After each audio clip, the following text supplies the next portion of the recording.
sad and somber day for the Clay County Sheriff's Office as it honors Sergeant Eric Twisdale. He passed away due to complications related to the coronavirus. This morning, his body was escorted to a funeral home in Riverside.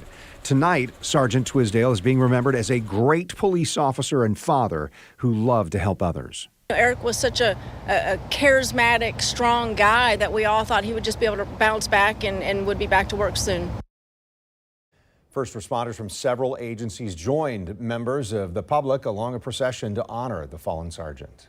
And Twisdale entered the field of law enforcement in the early 1990s at the Jacksonville Sheriff's Office. He joined the Clay County Sheriff's Office in 1998. News 4 Jax reporter Jennifer Reddy spoke with a close friend. But we begin with Scott Johnson, who spoke to the sheriff and joins us live from Orange Park. Scott. So, Mary, the sheriff here in Clay County tells me she was regularly texting Sergeant Twisdale, and she would get texts quite a bit after he had the diagnosis of COVID. But then eventually the text stopped, and she knew it wasn't good. Eventually, he succumbed to the disease, or the virus, rather, and you can see the morning here at CCSO, flags at half-staff. The honor procession was extremely visible all through Jacksonville, with police from various agencies joining to remember Sergeant Eric Twisdale. The procession started from Baptist South Hospital, where he passed away, and made its way north to the funeral home in Riverside. Clay Sheriff Michelle Cook tells me Twisdale had been receiving care at a hospital in Middleburg, but went downhill around a week ago and was transferred to Baptist South. And he had been sick, but a lot of people have gotten sick because of COVID, and the vast majority recover.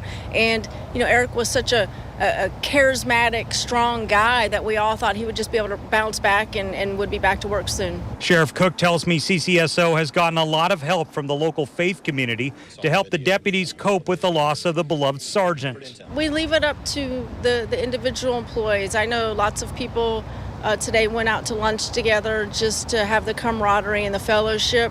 Some people find comfort in just going back to their desk and getting right back to work. But we have a very strong network of support among each other. And the CCSO family isn't the only family Twisdale leaves behind. The 48-year-old grandfather also leaves behind a large family that includes 2 daughters and multiple grandchildren. And Sheriff Cook tells me they are working with Twisdale's family, who is right now organizing funeral plans. We are live in Clay County. Scott Johnson, Channel 4, the local station.